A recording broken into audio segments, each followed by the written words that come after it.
What is up? I think this was going to be our best audio yet. We're only going forward. We're down on the floor now, sitting in the dog hair carpet, and we have tripods. Is that what they say? Yep. Yeah. We have tripods for our mics. You have like a little hair. Is it gone? Yeah. Okay. I think it was an eyelash, to be fair. On the dog hair infested carpet. So, how's your week been? It's been okay. Yeah. It's been okay. I'm glad it's Friday. I'm glad things are looking up. Mm-hmm. Still keeping that word that we used, optimistic. That's That's good. how I'm feeling. Yeah. What's the big news What's the big news? about your life? What is the big news about my life? You got a job. Oh my gosh. Oh, yes. Yay. Yes. The big struggle recently has been me not getting a job. When I first got here, I had a job lined up and I ended up not going through with that because it was just a nightmare. And now I finally have a full-time position, but I'm in this first stages of it, so it's taking a long time. I did my fingerprints for the second time this morning, so that's kind of where the optimism comes from, because I have something to look forward to. Mm-hmm. I am very excited. It'll be fun to keep me busy. Finally, I'm excited for your hours. I think those are great hours. I know. I think I can't that's complain. so nice. My ass better be saving money, not fucking spending it all. It's hard. Southern California living. It's so hard. There's so many things to do, so many activities. I mean, granted, there's a lot of free things we can be doing. Oh. But also as a single woman. I know. I want to spend I want to hit the money. town. I know. I want to buy new clothes. I want to go out with friends. I want to eat go to good food. Yeah, go drink to concerts, good drinks. go to restaurants. Well, I'm saving for one thing in particular. We won't tell our guests what it is quite yet until it's sealed the deal. But our guests, what? Okay, seriously, we need to come up a name for our listeners, because guests, our fuckers. That can't be what it is. I was about to say our paffers. Our paffers. Hey, polite as fuckers. Polite as fuckers. I don't like that at all. No. Hey, paffers. Yeah, exciting things. We're gonna be traveling. We're gonna be doing stuff. Some things. Yeah. Okay. Yeah. How about you? How's your week? What's your check-in? It's My Friday. Check-in. Where are you Friday. At? TGIF. Honestly, it's been a long week, but not a bad week. It's just there was a lot of people in town at work, a lot of leadership in town, and I feel like when people in positions of power get together, they just get really excited and have lots of ideas, and then that falls upon the people that are actually going to execute on those ideas, and they don't necessarily think through what does this mean for the people that actually are executing, because it's just a good idea, go do it. Yeah. And I am still trying to get my bearings in terms of where I can best contribute. And so I feel like I either volunteer for things that I'm probably why am I volunteering for this? Or I just get assigned stuff that it's technically this isn't really what my job is, but I'm happy to help. And so I feel like I'm just doing a lot of odds and ends right now, but it's still a lot better than where I was before, which is kind of what we'll talk about today. But yeah, I think it's been a good week. I like having weekday things to do, so even though there was team dinners, last night I went to a happy hour with some friends, and I feel I like having things to do after work. Yeah, so that I don't just come and lay. I know. I was kind of based on what we're talking about today. It's just having things to do really is so nice. Sometimes it's nice not to have anything to do, but it's just to have a schedule is good. I'm looking forward to actually working and having a schedule, a normal schedule, not a restaurant schedule. Yeah. Other exciting things that happened this week. We got our logo. We made it. We made it. It is so cute. Well, I love we didn't it. make it. Well, no, yeah. Let's be very clear. We did not make it. We did not put in the effort to do that. But yeah, it's been a process. Yeah, my poor sister. I know. She really helped us out with that one, going back and forth and back and forth. Just looking at where we started with the flowers everywhere, the flower vomit, and like the fuck iterations. Not that we wouldn't have gotten somewhere good. That was our first, like, we were brainstorming. But I think it's also nice to have someone, like, not attached take some stabs at it. So then it's like, oh, that's a new perspective. And I feel like she did a lot of iterations. Like, looking at even where she started to where we landed. It's girly and hardcore, I think, is how I would describe it, which I think a good balance of the feminine, masculine. Exactly. And I also think, like, you got your polite, and then you got your fuck. You got your us, where we can be very girly, but then also, you know, I think it's like a fun little, it's very, I love it. Juxtaposition. I know, yeah. You will. What was the word you said today? Inaugural. Oh my god, I couldn't even spell it. I would be like in it. And then onomatopoeia. Yeah, onomatopoeia. I don't know what is with onomatopoeia or whatever it was. Yeah, that is how you spell it. Surprising.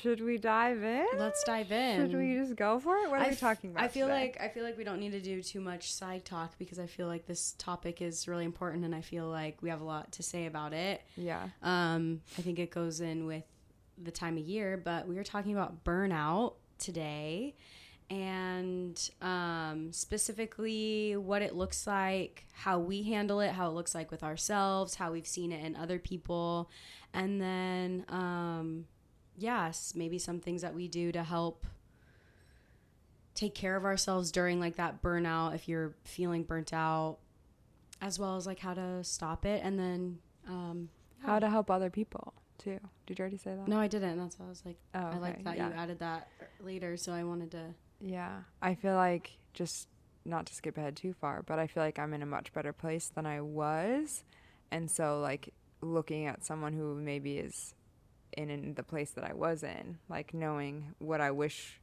I would have had, or like what I can do to support people. Mm-hmm.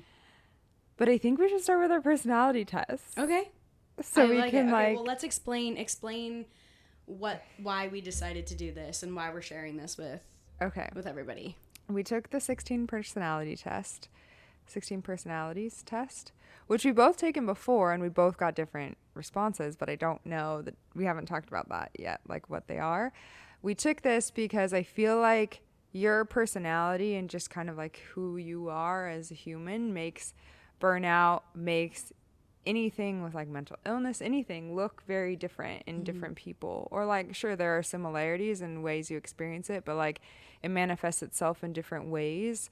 And I know that like we have a lot of similarities, but I feel like we also experience things very differently. Or like we might both say like I was very anxious, and the way we experience that anxiety is very different. So I feel like I thought it'd be fun for us to revisit what our personalities are before we talk about burnout, because then I think it will help kind of paint a good picture of like how we experienced it and how we cope with it and how we help people with it. Okay. I must have taken this before I went to Australia, so probably the year that I graduated college, so around 2018, and I got Consul, which is ESFJ. I took it such a long time ago that I don't really remember exactly what it means, but it was like extroverted, and then I was more observant than intuitive, feeling more than thinking, and then that's all I remembered. But then I also took, and these are just screenshots that I saved from back then, but then I also saved this screenshot that was about it, like kind of talking a little bit more about the personality, and it's literally like, people who share the Consul personality type are, for lack of a better word, popular. And I was just like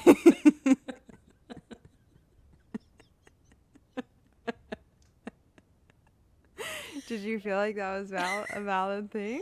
I think maybe it was valid then, but I'm like, okay.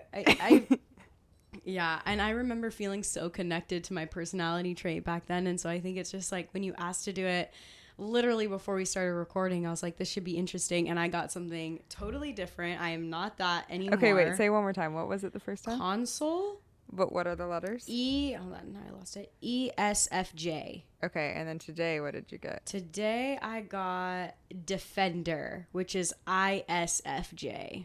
Wow. What did you get? No, okay, sorry. What that is. It says defenders are very dedicated and warm protectors, always ready to defend their loved ones. And then I screenshotted like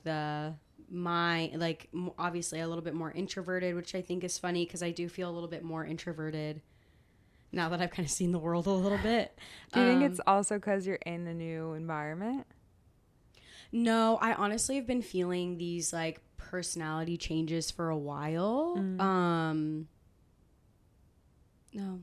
I think people, we can talk about this more too, but I really think people fluctuate. You're not going to stay one personality forever. Like things affect you and how you become and like how you handle like stress and burnout and stuff. So I think there's constant change. So maybe, but I feel like so many things have changed. I'm always moving, but I just thought that was interesting. Like such a different, but then I guess I just went from ESFJ to ISFJ, so I guess it's the same except for introverted, extroverted. So yeah, I thought that was interesting. And then reading more about it and what it was saying about like stress and relationships and like it's like romantic relationships I just skipped, but when it came to like strength and weaknesses, some that I really thought of were like hardworking, good practical skills, but some of the other strengths were like supportive. Well, I guess I don't know, observant. I don't find myself to be super observant. But then like weaknesses are like taking things personally. Dude, I take things so personally. Everything is about me. Everybody does everything to hurt me.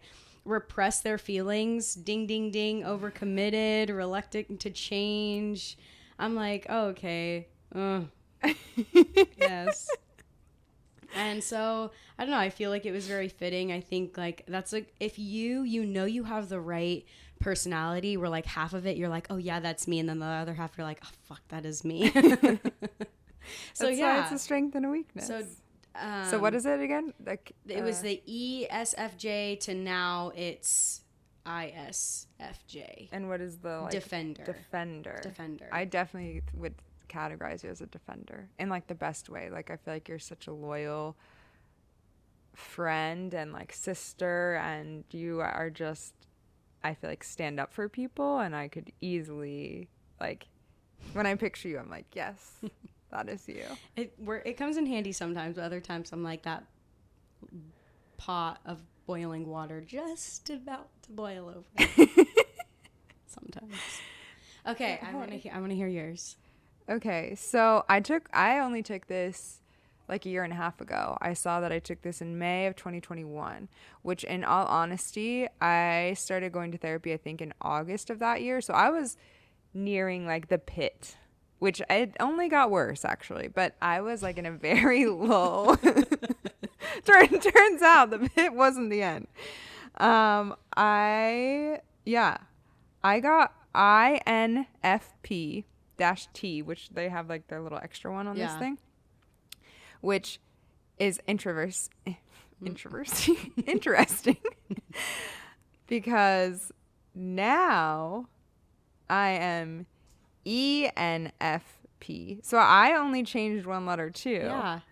We switched. You switched. And I totally see this. Before, I was like called the mediator, which I definitely think I was. I think I was just like I didn't even know who I was anymore. I feel like I very much, not saying that's what this means, but I feel like I was in this place where I was just giving, and like trying to make peace in everyone else's life except for my own. So when I think of mediator, that's what I'm thinking. I'm just like between my parents' divorce, my relationship, my job, like all of these things where I was just exhausting myself. And now ENFP is a diplomat. And I am very feeling, like on the F scale, it's like 73% feeling, which I think is very true. I am a very sensitive person, which can have its pros and cons. But it describes it as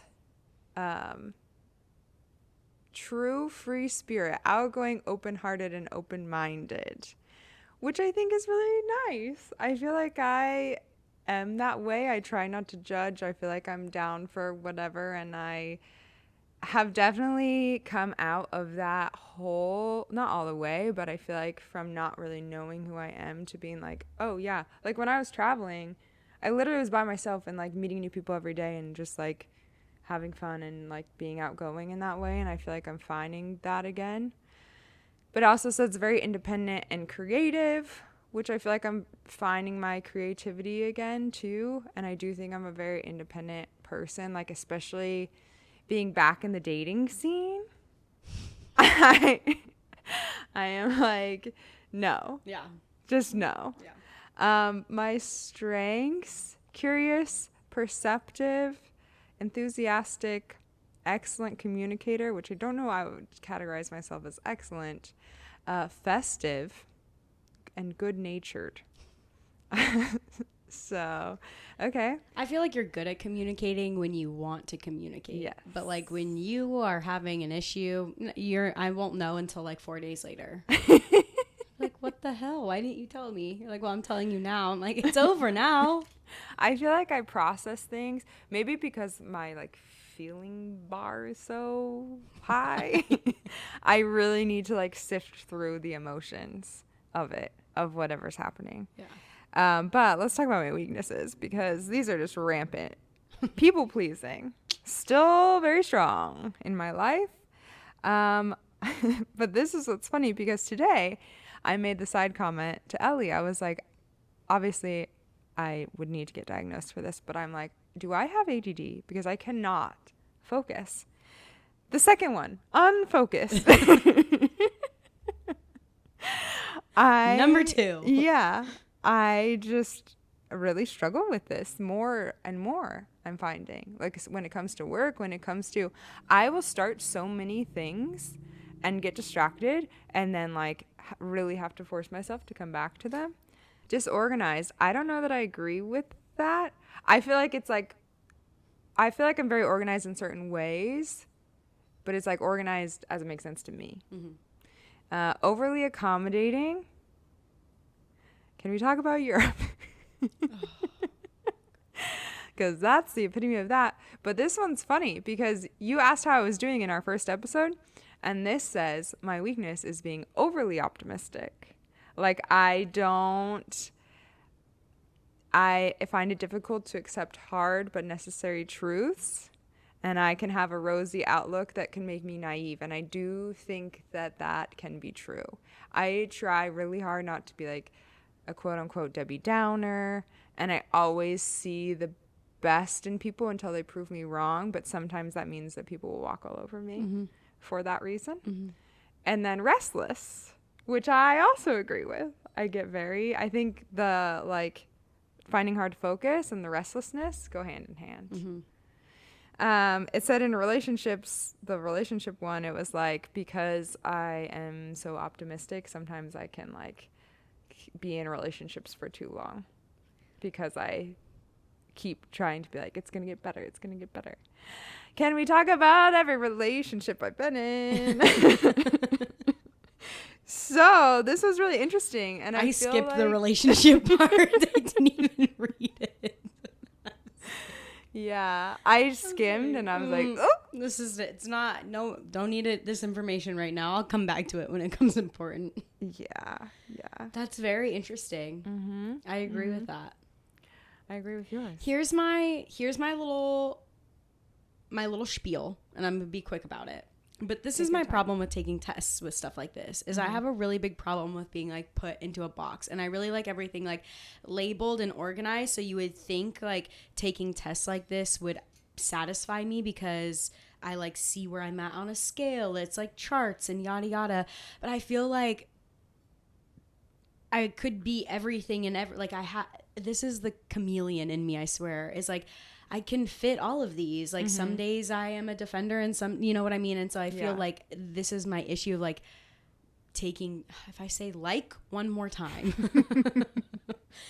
I feel as if these tests are hard for me because I don't want to be in a box. But at the same time, I get it. I mean, I definitely feel more of a defender than I do the popular one. I don't think I've ever described myself like that. I think you're very well liked, and I would say I just feel like popular is such a interesting word, and like I correlate that with like a popular girl in high school. Yeah. Not that I don't Me think too. you were like I a popular agree. girl in high school, but you know, like the typical. Yes. Yeah. That's what I think. And I think. So that's that. But I also, it's like, it's hard to learn more about myself because I see, like, I know what my problems are, and then having them be like, oh yeah, and this test tells me exactly what your issues are. I'm like, oh my gosh, this is hard for me to, because like, not people pleaser. What was mine? Oh, taking everything personally. Oh my gosh. I do. And I get so hung up on it. Mm-hmm. But in relation to what we're talking about today, I found this information to be very valuable. Mm-hmm. Actually. I did too. And actually learning about yours as well is interesting about the topic that we're talking about too. So knowing that about ourselves, before we dive into like how we experience burnout, the definition that I found of burnout, and I guess technically it's not like a medical, you can't like diagnose someone with that. And there was a lot of comparisons between like burnout and stress and burnout and depression and things like that. But according to the APA Dictionary of Psychology, it's defined as physical, emotional, or mental exhaustion accompanied by decreased motivation, lowered performance, and negative attitudes towards oneself and others. Which I do feel like there's a lot in there that can be described as depression too. But what I was reading about is like, if you start taking care of yourself, like for example, if you take a break, go on a vacation, you're on a vacation somewhere awesome. If you're just experiencing burnout, you can start to enjoy that vacation because you're getting what you need. Whereas if you're depressed, you will be in a really awesome place and still not be feeling good or happy. I think also I found like I was also reading something about burnout, and like the whole point and the reason why it was kind of coined was, or like became like a definition, especially in like whatever, like the World Health Organization, was because it was burnout was correlated to workplace stress. So that's where it started. And I find that that's great, but I also feel like nowadays burnout means so much more and can also be like loosely handled. And I think so many people use the word burnout that it's almost lost its, like it's now being tied to stress and all these things where they go hand in hand, but they're in fact different. So I found that interesting, like as even though it was coined to talk about how like basically like way too much stress that has not been managed within the workplace, and how like that's been talked about, but then how you experience, especially someone like with me, which we can get into later, is like, well, what about if it's not workplace? What what does it look like not in the workplace or your typical workplace, and is that still burnout, or am I just extremely stressed or overly stressed, and what that means? So I think it's important to recognize that as well, because you can experience burnout without having this like workplace idea of burnout. Yeah. I do think we touched on this a little bit actually in the last episode with swimming. Like, because we didn't have a word for that. Exactly. Yeah, you're right. But it was like, that was burnout. It was like, yeah, it was like almost like a job. Yeah. How much we were doing it. Yeah. So I think that's a great point to bring up. Is like, it doesn't necessarily have to be your 9 to 5 or whatever. You can experience burnout with other things in life in general. So what does that look like? Yeah. I think you don't really know. I won't say you, but for me, I don't really know it's burnout until it's over, or until I'm like, it's too far gone to manage my stress, or the things, of the tools that I thought I had in place were not being taken care of. And then all of a sudden I find myself in there. I think the difference between, like, knowing the difference between overly stressed and burnout, like I said, is important. But I think like when I was looking today, just like typical words that come up when you use exhaust, or when I'm getting tangled up in my words. burnout? When you use the word burnout, you think of like exhausted, stress, but one word that really, really stuck with me is disengagement. And I feel like that is so important. And that's kind of when I realized, like, not necessarily I'm burnt out, but I'm leading up to it. I'm taking too much on. I'm not handling myself very well, not handling my stress very well is when I start to disengage. And that can look like disengage from like social activities, as well as like disengage from like things that I do on a daily basis, when like I can't even get myself to like floss my teeth, or when I can't get myself to make my bed, like little things that I have in place to make sure that I am staying on top of things start to fall away. And that's where I notice burnout. Yeah, no, I think disengage is a great one. I also read like another word that I read was apathetic. Oh yeah. Which I think is a synonym for that, but I definitely experienced just like apathy. And a physical symptom is headaches. And when I was reading this, I was like, this makes so much sense. I had headaches, no joke, every day. Every single day around like 4 p.m., I would start to get a headache and I would feel miserable and awful. And I would go to bed and like wake up the next day and have that little bit of energy that I had to like do enough things, and then get my headache again. And it wasn't like debilitating migraines, but just like discomfort. And I think that was very validating for me of like, yes, that was burnout that I was experiencing because of this like physical symptom. And I think because a lot of things like fall away when you're experiencing burnout, like taking care of yourself, exercising, eating. I don't like cooking. Unfortunately, I really want to, but the first thing that goes, I think, when I start to be like overly stressed is my diet. And it gets to the point where I just like make myself so hungry that I will probably get a headache. And then I'm like, I need to eat something right now, but I'm so past the point of like having the energy to make something that I either just like eat a lot of packaged foods, or like eat a freezer meal, or not really eat enough. Or there are times when I will literally be like, am I hungry enough, or can I still fall asleep? And I'll make myself like fall asleep so that I don't have to worry about cooking. Oh my gosh. We are totally opposite people. This is insane. It is funny to me though how like we grew up and how everybody compared us, and like everybody's like, oh, like, even though we're both different, like, sizes, height-wise, but, like, oh, you have the brown hair. Remember that day that we tricked my dad into thinking that, oh, my God, that was hilarious. But, like, we've always been so compared, and it's, like, this is what makes us, I feel like, get along, is, like, thank God we are not exactly the same, or else we would not survive. We're so different. So different. So different. And it's not like, I don't want to say I have an eating disorder or anything. I want to make that very clear.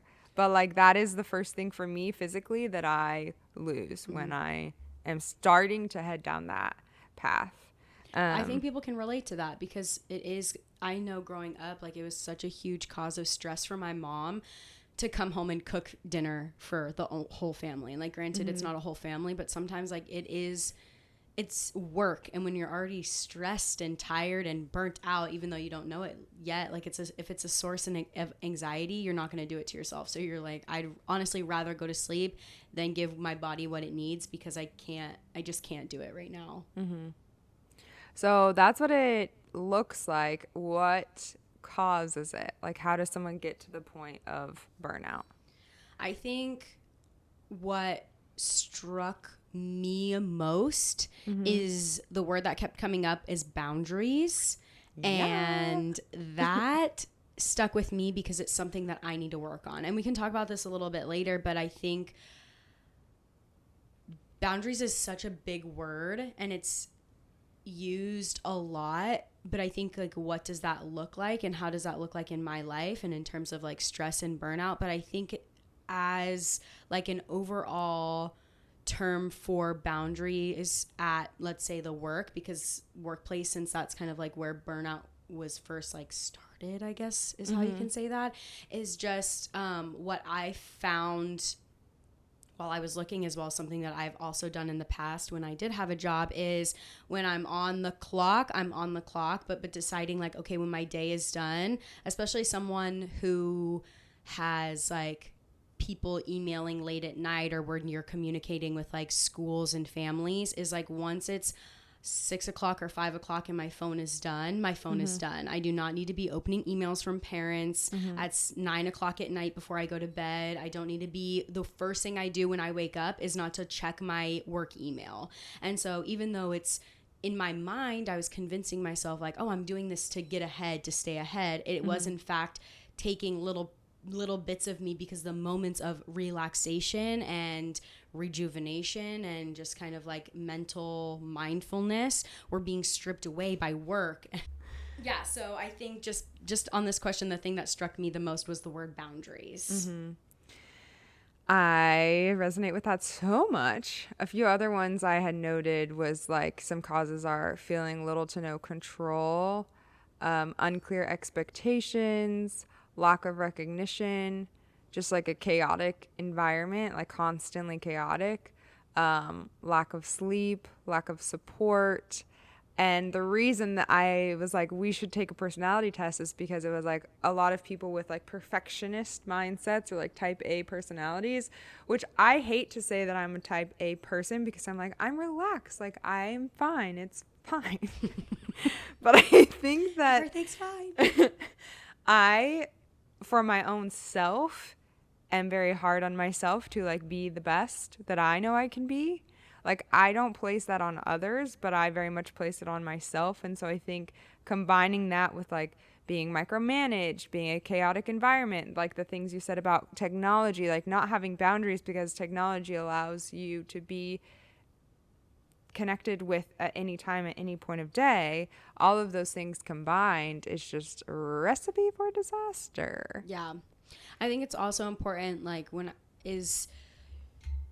to know your personality, to recognize the signs. Like, for me, as far as, like, lack of boundaries, like, it's hard for me to set boundaries up at work. So when those are kind of falling apart, it's not, like, as serious as when my boundaries, when it comes to like my personal care, like you were saying, my lack of sleep, like sleep has never been a problem with me. If I'm in like the worst of the worst or the best of the best, like I can sleep. And so if that starts to kind of fall away or I'm having issues with it, and that's when I realize like, oh, there's something else going on. So I think just knowing yourself and knowing what how your body's going to react to and certain amount of stress is important, because that can help you detect whether or not you are dealing with burnout or experiencing burnout. Yeah. I think that we should give an example of like how we experience this in our life. Do you want to do that? I feel like I don't have like this is when I was burnt out, and I'll explain why in a second, but I want to know and talk about your burnout, because I feel like I related to it a lot. I wasn't exactly dealing with it at the same time that you did, but you really went through like, you know, there are phases of burnout, and I feel like you went through all of the phases, and now you're kind of like over this like said hump and kind of have a little bit of perspective as well. So yeah. I don't want to give like the saga, but basically I was like, I want to move to San Diego, but I need to find a job. I had never been here before I moved here. I was interviewing, and the place I was going to end up working at was based in San Francisco at the time. Anyway, like it was a very small company. I've worked for small businesses, but I guess I had never worked for like a startup, quote unquote. Like I'd worked for like franchises. I don't know. In my mind, I was like, this is going to be like a small business where it's like you're wearing many hats. There are some late nights. Sometimes you have to like do extra things that you wouldn't necessarily associate with your job. And I don't mind doing that. Anyway, my first day at work, I drove down here, moved here over the weekend on Monday, start work. My first day is over 12 hours. And I was like, what am I doing? This is crazy. And I just started getting like more and more and more. And I, at the time, was the first marketing person on their team. I was like picking up a lot of things that it's like, I will just say that the hours never stopped. In fact, I started working more. No joke, at one point calculated I was working over 80 hours a week, which is like, how is that possible? Well, when you get up and literally like roll over and start working at 6, and then you don't get off until like 10 at night, that's how you do that. And then you work every weekend. But I And people, I feel like thinking back on that, it's like, why the heck would you do that? And it was like, I feel like I didn't know how to set boundaries. I feel like my people pleasing tendencies were out there. I also feel like there were times when I really enjoyed the work and I felt like I was learning something new all the time because there was so much going on that I was feeling like challenged. I love to learn, so I really liked that aspect, and I really liked a lot of the people that I worked with. But that just like over time, and I was actually reading one of the like, I think it was like an article from the Cleveland Clinic or something, but it was like you start to notice burnout when you've been going at 100% for so long, and then you dip to 85% because you physically cannot go 100% forever. So when you take a step back and start to go 85, you're like, what's wrong with me? Why can't I keep up? Why am I not doing the same amount of output? And I feel like when I started to like dip at all that was really what was going through my mind.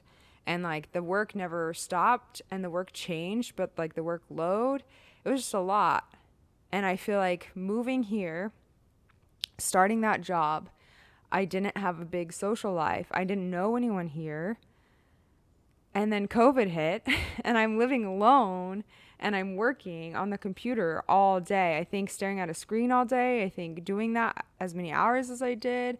I think not having friends. Like I was friends with my coworkers, but not to like extent of like, let's hang out all the time. And so I feel like that was just a culmination of a lot. And then just going down with like family stuff and my relationship and not feeling, that was another thing too of like in the causes is like not feeling supported. Mm-hmm. And I did not feel supported by anyone. I think that's super important. I felt so alone. And I think it's okay to be lonely. I think that's a natural thing to feel sometimes. But I went to a very dark place mentally. And when you're like laying in bed and you can't sleep and your mind is just like in that dark, dark place, it was just so not good. And it got to the point where I was like scaring myself and I was like, I need help, which is when I started going to therapy because I was like, I can't do this. But that, like, I started in 2019 and I didn't go to therapy until 2021. So it was like I was really trying to convince myself for almost 2 years that I could do it by myself.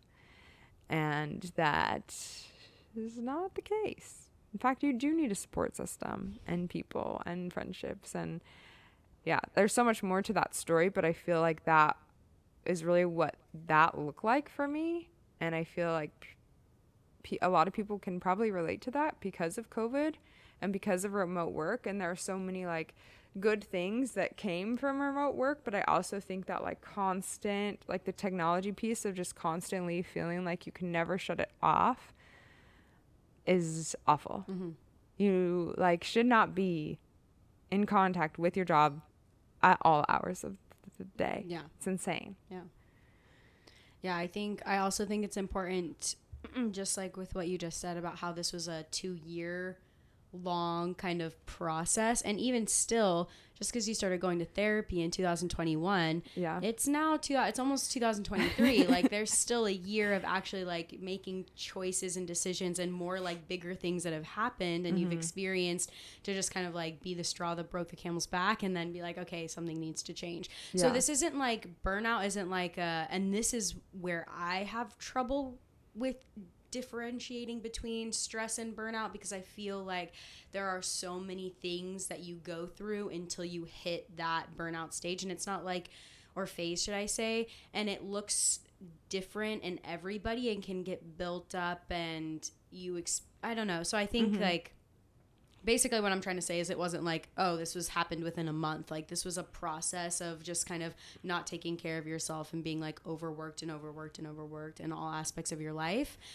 I don't know if I've ever experienced burnout in a workplace because I have a habit of like fleeing. And I think if anybody knows me, I never stay in one place. Like I am constantly like going, and I think that's how I manage. Shit gets hard, I fly away. I literally leave. And maybe it's the fact that like I moved around my entire life. I don't know what it is, if it's a comfort thing. I have this idea that I really want to stay in one place forever, and I just don't think that's who I am. And that's okay. Like I'm still learning things about myself, but I've never been in one place long enough to experience burnout in the workplace. However, as background, my degree is in social work, but I primarily, like, most of my jobs have been working with kids, which in and itself is a very stressful job. And no matter what you do, if you're like a teacher's aide to a teacher to a actual social worker or whatever it is, like working with like youth and the community is a very like taxing job. And sometimes those people need to be accessible all hours of the day. So your burnout and your stress, like, to be able to do those kind of jobs, you do have to make sure that you have these like tools and boundaries set up. But I think like when you are already working at a job that's kind of taking a lot of your energy, even if it's great, I had so many great days. What happens when like your job is like, and then you come home and it's and then you don't have friends and you don't have anybody to talk to. You don't have a good, you fall apart. And that's what I did. I felt like I wasn't in a good space because I didn't have my own space. And there's like your living situation and where you call home is just as important as where you call work. And I mean that by saying like, if I don't even know how to say, like your personal life isn't meeting your needs and work is already being stressful, like you're going to be closer to burnout and stress related like attacks that are not good for your mental and physical and emotional health. And so I think that's where I just came from, is like, I felt like I was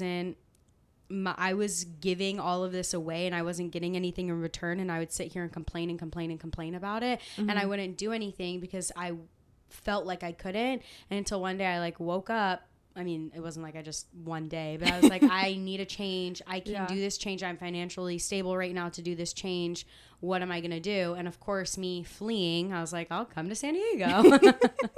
But I think like, just when I hear this word burnout, that's what I think of, is like my job was so great. I loved what I did, but it was my first job, like being in charge of people and like having like families and staff and my boss have my phone number. And so like getting messages on my days off or on my birthday or on like at 10 o'clock in the night when I have to answer a phone call for, something is always happening. And it was like, I loved it so much. I'm very passionate about it, but my home life wasn't giving me the needs and tools that I needed.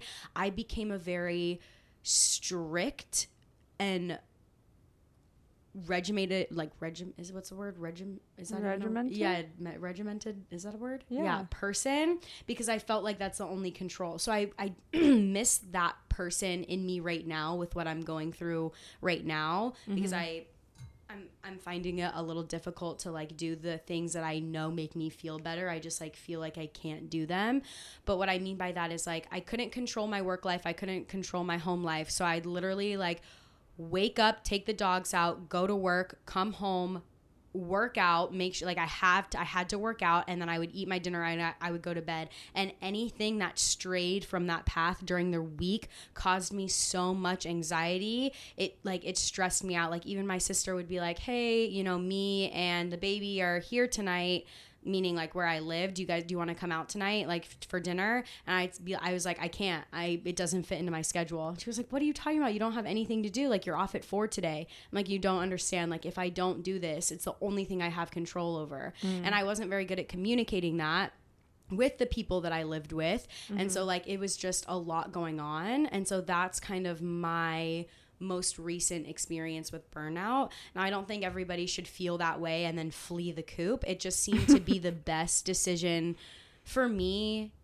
in the moment. I don't really know how to justify it. I just did it. Well, I think there's a lot more context to your personal like life at that time, and I don't think it was like you were just like not dealing with it. It was like that was physically what you needed to do. Yeah. I think that like you were taking control of your own situation and making that change because you needed to do that. Yeah. And I think that you brought up so many good things about just like having control and having a routine. And I think that maybe segues into how to like deal with burnout and how to like help solve, I don't even know if solve is the right word, but help like get out of burnout or like find yourself again. However you want to phrase it. I wrote some things down. I don't know if you have any top of mind, but in this whole conversation, one thing that I have done in my new job, I have not gotten Slack on my phone, which like, whoop, whoop. I don't know if you guys know what that is, but yeah, not on the phone. Slack is like the way that everyone communicates, especially in tech, is like, that's how you're constantly messaging people. You don't really email people, you just like DM them. And when I was at my previous job, I had Slack on my phone and I would literally get messages at like 3 a.m. So I'd wake up and see like there's some fire I need to put out. And I don't have it on my phone, and I refuse. There are times when I'm like, this would be really convenient to just message someone right now instead of having to get on my computer. But it's also like 9 times out of 10, if I'm not online, they figure it out. Mm-hmm. Turns out there are other people that can help them. And I am happy to help when I'm online. But like, if I'm not, then they'll figure it out. And I started to realize that more and more when I put in my notice at my last job and people were realizing like, we're gonna have to figure out how to do this without Erica here. It's like they did. And sometimes you're used as like this crutch, and because you were doing it this whole time and you don't have that boundary in place of like, when I'm not online, find someone else, then people just use you for Can that. I ask you something? Yeah.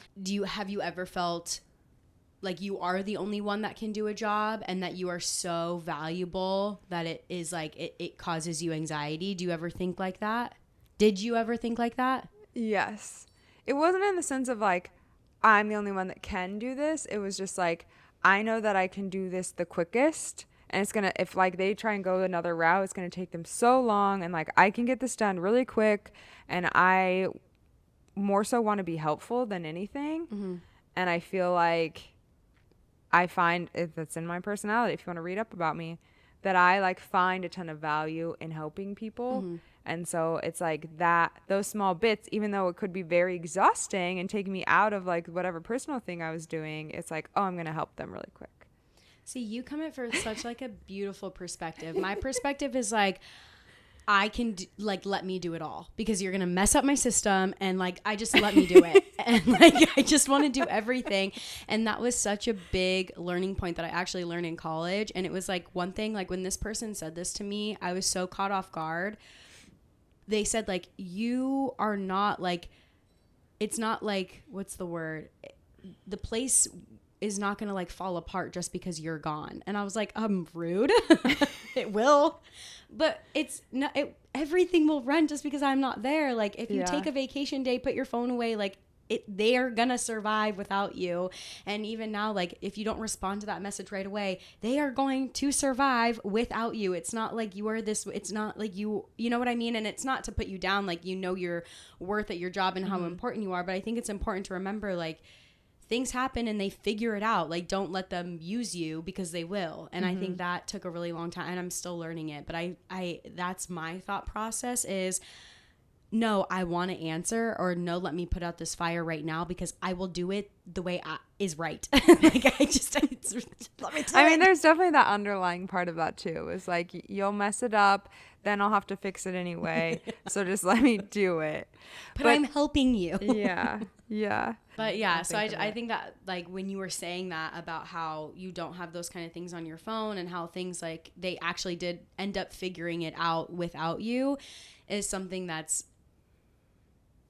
a goal of mine, is to remember like you don't have, because I like to be in charge, but I like to kind of be like the behind the curtain. I don't need to be like seen of doing everything, but I just like knowing like, okay, well, if I set up this system in place, like I want to like, the way I'm going to do it is going to be right. Like even now. And I see that in all aspects of my life where I'm just like, oh, well, if we just do it my way, it's going to be fine. And like anybody that doesn't, I'm just like, it's just, I guess it's a personality trait. I should look more into it. But, and so that's where I have to realize like it's okay if we don't do it my way. And I think as hard as it is for me to say that, it is such a strong boundary for me to set in order to not lose my fucking mind. Yeah. Yeah.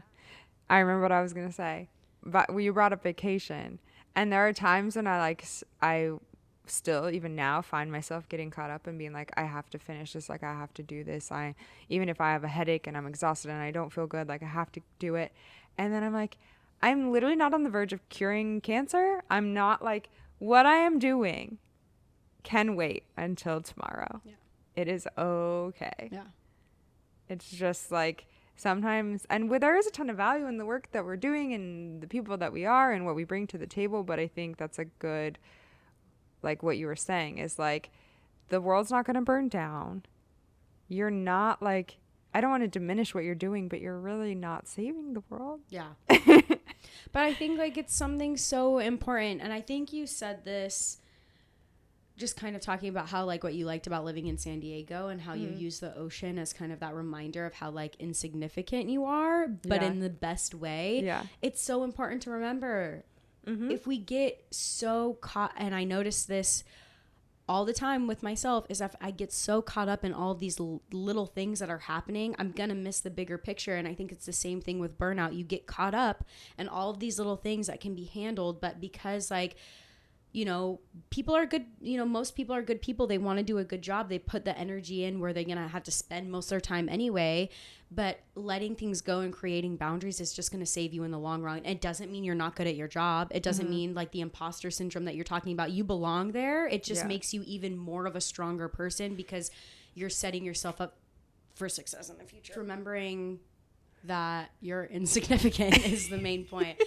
I mean it in the best way. And sometimes like, I know I'm kind of more of a realist. And so kind of what we were talking about the other day about how like the day's going to end or whatever motto we were saying that was like just super cynical. It's like, it's all going to end. It's all going to end anyway. And I'm like, as depressing as that sounds, that honestly makes me feel better. And as depressing as like, oh, you're insignificant. It's like, oh, okay. Like, let me just live my life then. Yeah. And so that's a good thing to remember and keep in mind and tie that back into how to handle like stress and burnout. Another one that I think is really important that I'm learning to do more and more that I think is helping me more and more is turning to people and actually like communicating, especially before it gets to a place where it's like you can't move. I experienced my first panic attack, so anxiety attack, and then I was shortly after diagnosed with anxiety disorder, but I got to a place where I literally could not move. I could not I literally couldn't convince myself to take a shower. I couldn't I was literally just like, I felt like I couldn't breathe. It was the worst experience of my life, and it's like, not that wouldn't have happened if I had communicated. But I think to your point earlier about like, you don't know when something's wrong with me until like 4 days later. I was just so in my head and like feeling like I didn't have any support system that I just was like trying to solve this on my own and I couldn't. And you really need people. And I think for myself, it's hard because I felt like I had you obviously, but you weren't there. And I felt like I didn't really have anyone close to me that was there. But I also feel like we underestimate like the people in our life. And even if someone's not there physically, like calling someone, people want to be there for you, people that love you and care about you. And even people that you think like maybe you're not that close with. I was surprised when I started like opening up more, how we got closer and our relationships got better because I allowed myself to be vulnerable and to like share or ask for help. And I think that's a really hard thing to do. Your ego can get in the way, or like you want to feel like you can solve it, but sometimes you can't. Yeah. And you need people. Yeah, I'm I'm more of the person that has very few close people in my life. It's not that I don't let people in. Well, I don't know. I just like I don't let people in. I don't like to share everything. Like I like having friends and going out, but there's very few that I want to share all of like aspects of my life because I don't like being vulnerable and I don't like people knowing everything because when they know everything, I feel like I tend to like word vomit everything that's going wrong in my life. And then of course my, take everything personally comes in and I'm like, oh my gosh, they hate me, yada, yada. It's just like a long road.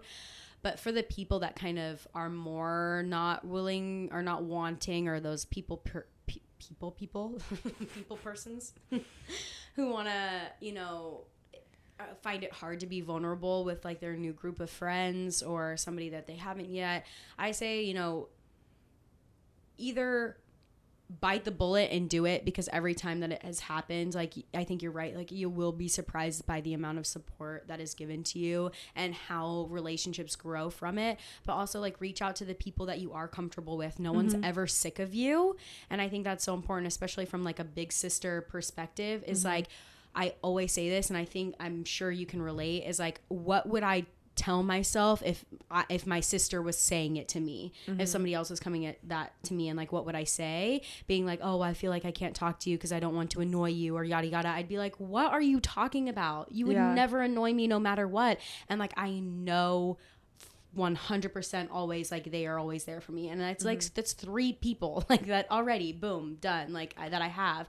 And then that's just like, and then you, especially with us living together, like it's easier. But I think it is really hard to communicate when you're so in a low place, because no one wants to be vulnerable. It's so hard.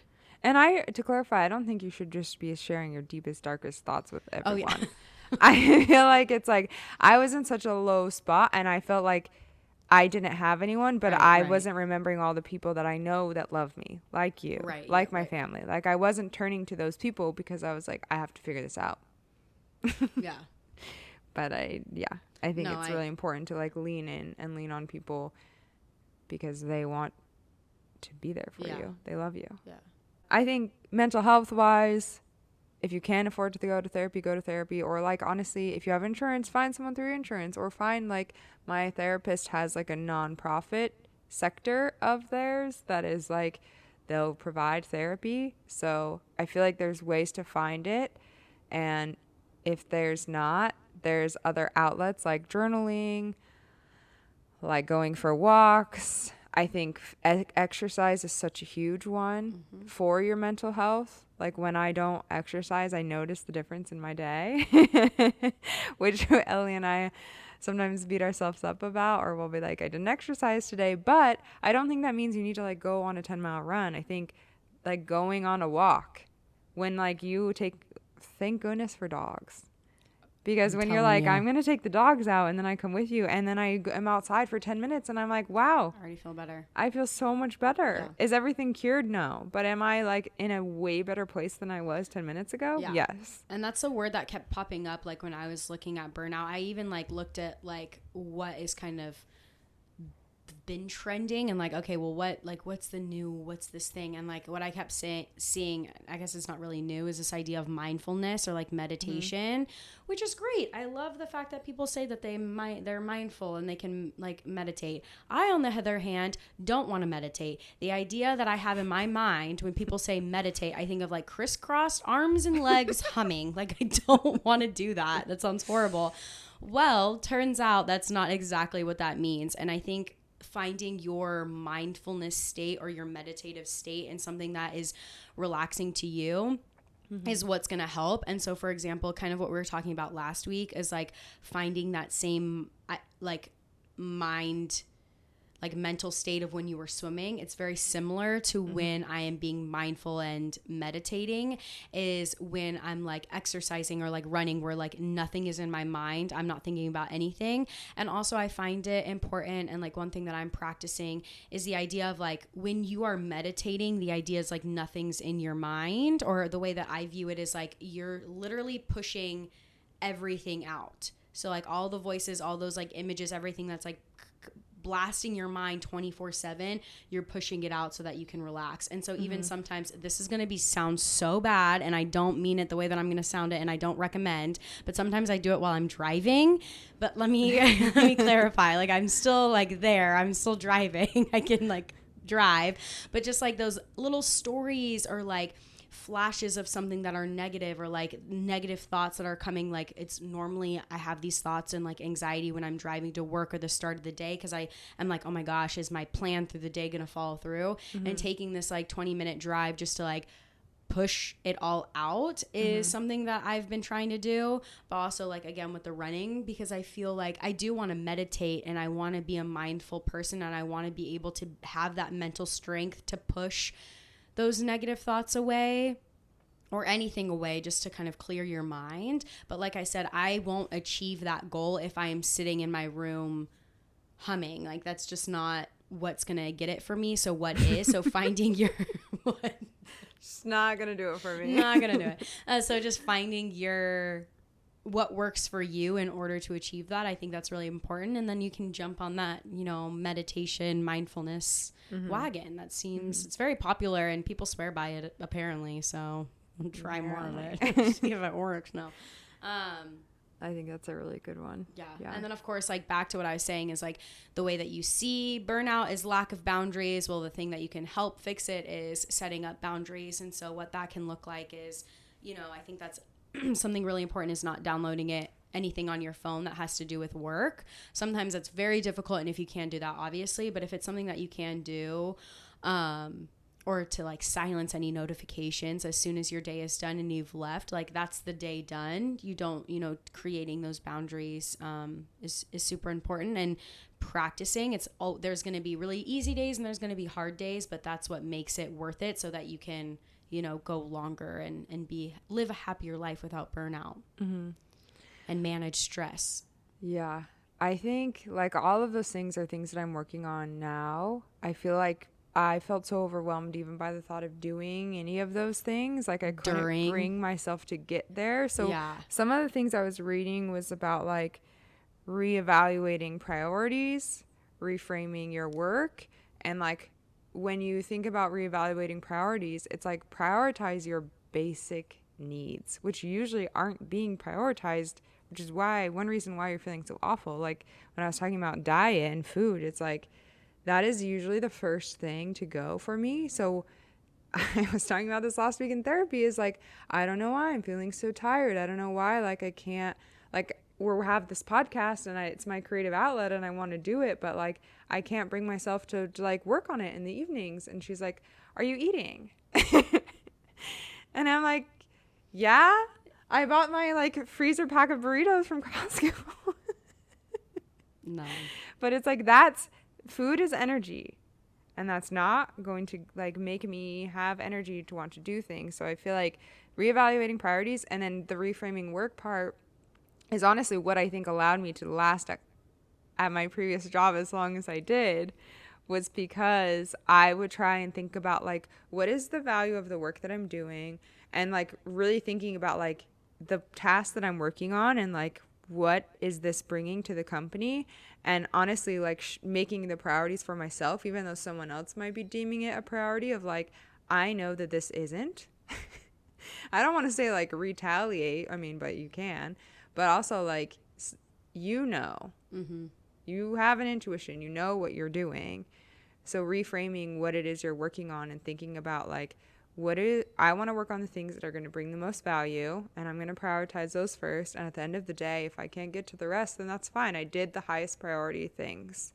And then you can feel proud of yourself for getting those done, instead of like trying to do 20 things in a day and half of them aren't even a priority. It's hard. Yeah. But I think that is one thing that allowed me to be able to be like, okay, I can feel fine closing my computer and making dinner now. Mm-hmm.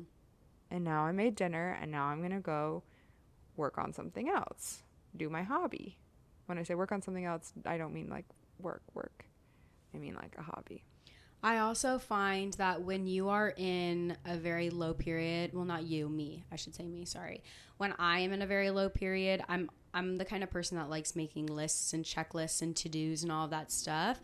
And so when even at my lowest, I'm obviously not going to be making to-dos of like, oh, let's like scrub the bathroom. Like those aren't the things that I'm going to be listing. But sometimes I find it so satisfying to like check things off. So I'll even be like, wake up, drink water, shower. Like it sounds so silly, but also if any of my college gals or any friends from college know me, Maslow's hierarchy of needs is like my go-to thing. And you just saying like it's having... Say it again. What is on there? So it's basically this pyramid of what's in order for you, okay, I'm going to butcher this and I'm so sorry. It's been a minute since I graduated college. So sorry guys. But basically like your needs in order to survive. And so like the period, obviously the base is going to be the most important and then it works its way up. Well, the first one is going to be your physiological needs. So your breathing, your food, water, shelter, clothing, sleep. So if you're not being able to breathe or not being able to like eat or sleep, like these are your basic human needs. So obviously like if those things are failing, like your entire basic way of living is going to crumble. Like you need to build your base and work yourself up. And then the next one is going to be safety and security. Like that is like, of course. So once you have like your base, you move up and that's going to be health, employment, property, family, and social ability. Again, that's exactly what we're talking about. That support, that help, that's right there for you. Whether again, that's like going to be your, you know, a healthy employment so that you still get that, your finances taken care of, but you're also doing it in a healthy way. You have shelter somewhere that's going to be a home, not just a house. I think that's very important. Not just a house, like you're creating a home for yourself. And then your social ability. So, you know, being able to be social. Next is love and belonging. Again, just like a stronger connection with like family, relationships, intimacy, connection. Next is self-esteem, confidence, achievement, respecting of others, and then self-actualization. So this is kind of what you were talking about.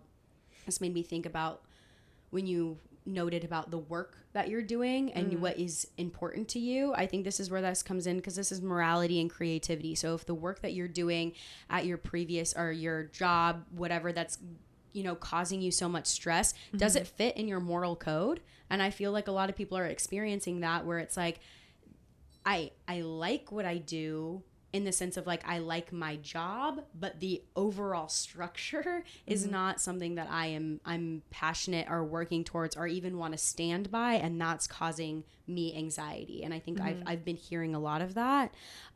Spontaneity, acceptance, experiencing purpose, meaning, and inner potential. So this is just like one big pyramid of that makes everything of who you are and how you live. And it's something that I think about all the time. And so just you saying those things, I'm like, oh my gosh, duh, that would make so much sense. No wonder why we're falling apart. The basic needs aren't being met.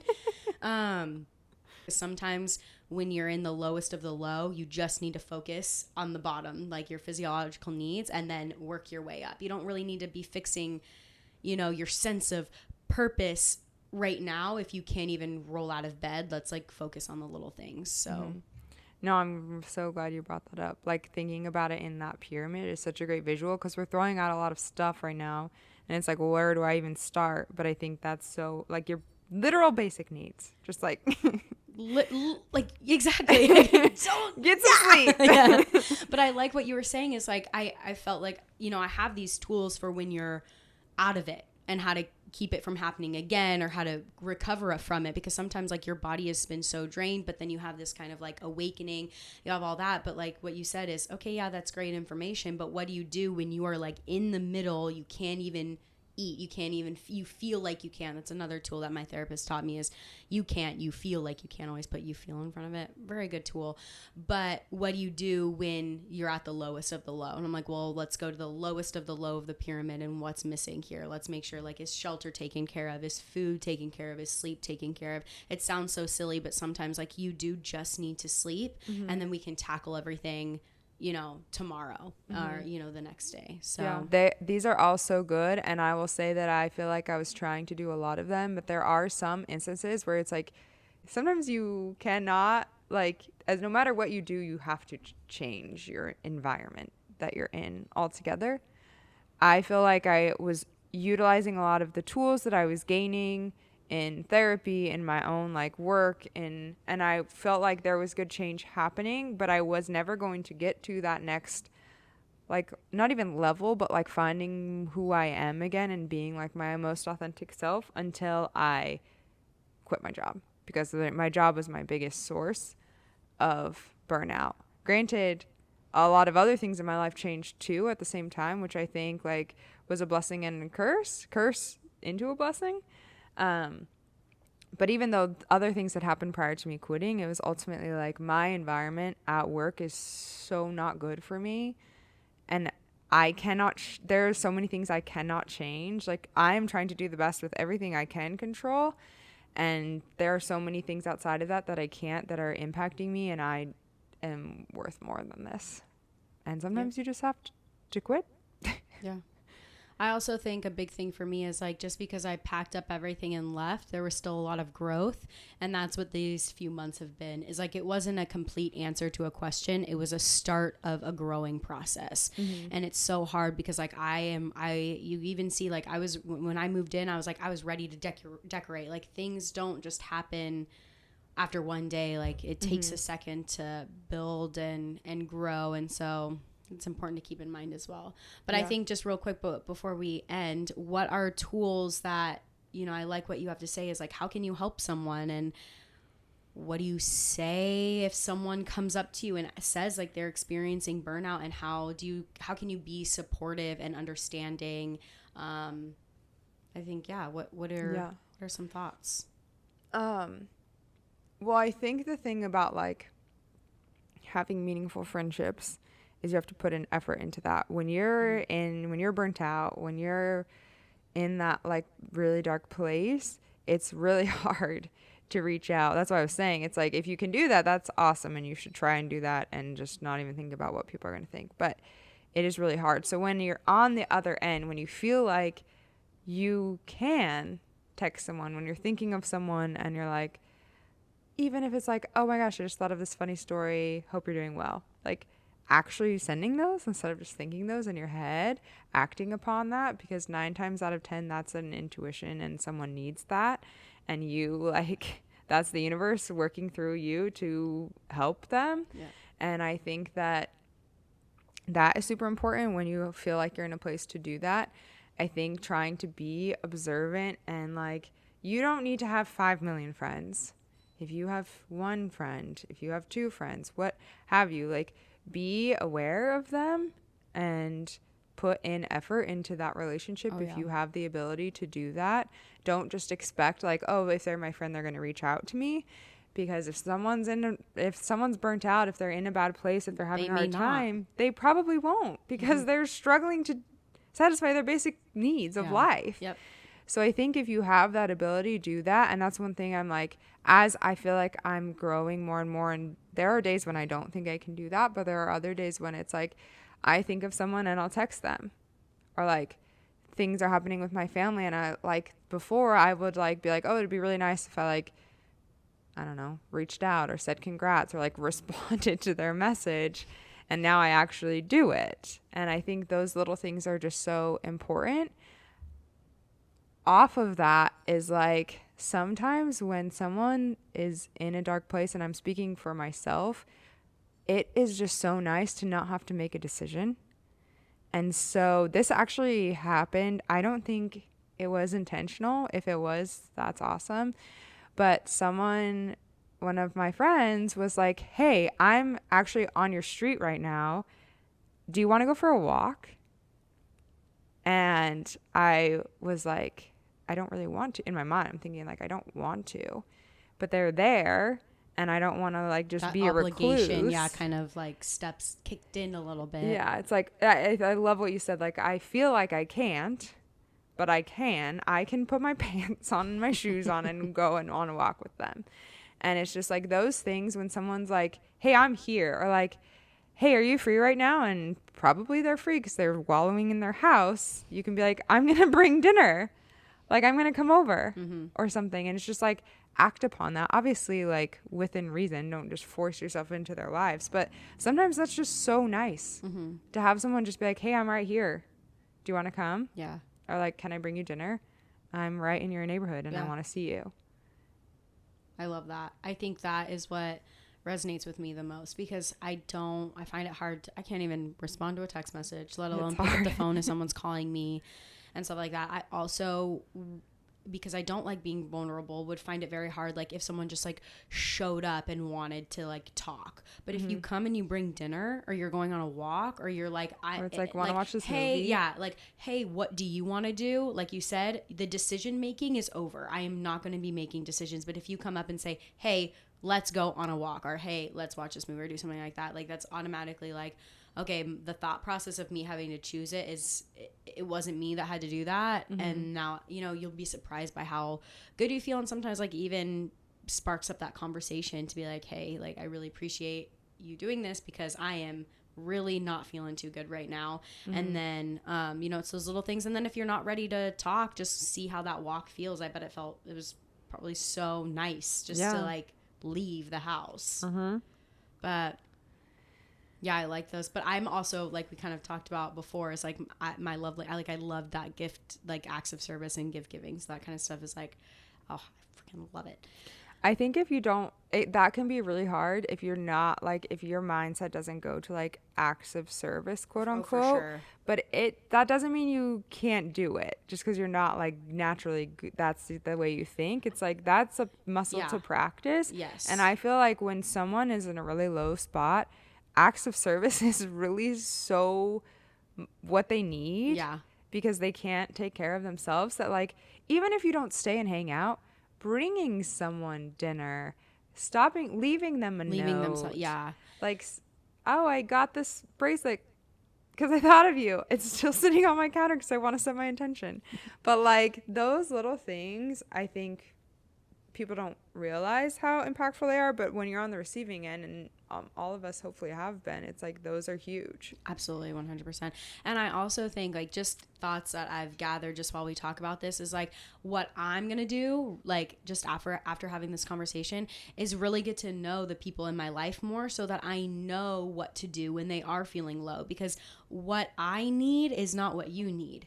And even though I feel like, obviously, like if you're trying to help someone and you think it's the right thing to do, like good for you for trying. You're not going to get like an A- or, like that's not what's going to happen. But I think like there's so much more to friendship, and like I am not the best friend, and there's so much room of like growth that I could be doing. Same. And just by starting a conversation and like taking these tests and having a fun little like get to know you thing helps for in the long run, when I'm like, you know what, that person who is normally always active and always going on whatever is now all of a sudden like fallen off the face of the earth. Like, let's check in, because this is not good behavior.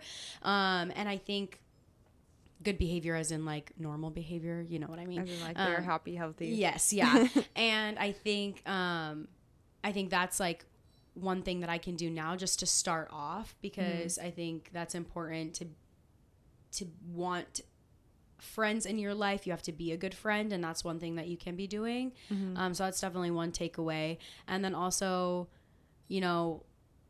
learning more about myself and what is important to me, because sometimes like it does only take saying like what it is you need, even if it's in like one message of like, okay, I actually, when somebody's like, if I am very undecisive and can't figure shit out, so if I can learn more about myself, so that when people ask like what do you need, I can say like I need food, I need sleep, I need a break, and all of these things, and being able to communicate that. I think I don't communicate that because I don't know what it is I need. So yeah, that's definitely like some thoughts that have just popped into my mind. No, that's so good. I think that's a good way to end it. That is literally what I'm working on. I've been working on for probably my entire year in therapy, over a year in therapy, is like being able to be in tune with myself enough to be able to articulate and even know for myself what I need. And that is hard work. It's so hard. And it's a constant, because you are always growing. Yeah. You're always going to learn. There's always stuff more of things that you're going to learn about yourself. And so it's sometimes overwhelming, but it's all a process. And I think the most important thing is like, you're not alone. Yeah. You can, what's that saying? You can't take care of someone else if you're not taking care of yourself. So take care of yourself first. And then, especially for those people pleasers out there like myself, then you can help other people. But when you're doing that first and not putting yourself first, you're not going to have any energy. And then you're going to spiral. And for all those bitches out there like me, take care of yourself so that you can continue to rule the world. Because you come first, baby. You come first, baby girl. Anyway, that's burnout, guys. That's burnout. And we're gonna try not to get burnt out. Yeah, no burnout. Let's manage that stress together. All right, love you. Love you, bye. Love you. Bye.